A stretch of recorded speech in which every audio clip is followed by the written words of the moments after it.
প্রিয় শিক্ষার্থীবৃন্দ, আশা করি তোমরা সবাই ভালো আছো।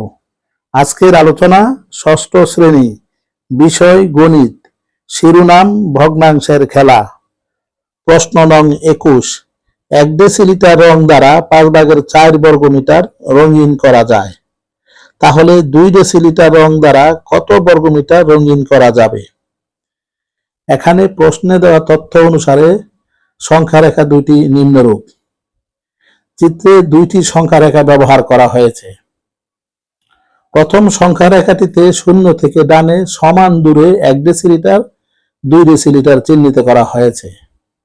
নিচের সংখ্যা রেখাটিতে শূন্য থেকে ডানে সমান দূরে প্রথম দাগে 5/4 বর্গমিটার এবং দ্বিতীয় দাগে কত বর্গমিটার হবে তা নির্ণয় করতে হবে। এই লক্ষ্যে এখানে 1 ডেসিলিটার রঙে রঙিন অংশের ক্ষেত্রফল গুণ মোট রঙের পরিমাণ সমান মোট রঙিন অংশের ক্ষেত্রফল হিসাব। এই ক্ষেত্রে গাণিতিক বাক্যটি হবে 5/4 সমান 5/1 এর 4 বর্গমিটার। এখন এই গাণিতিক বাক্যের উভয় দিকে 2 দ্বারা গুণ করে পাই 5/4 গুণ 2 সমান 5/1 এর 4 গুণ 2 বর্গমিটার। এখন 4কে যদি আমরা 2 দ্বারা গুণ করি তাহলে গুণফল হবে 8।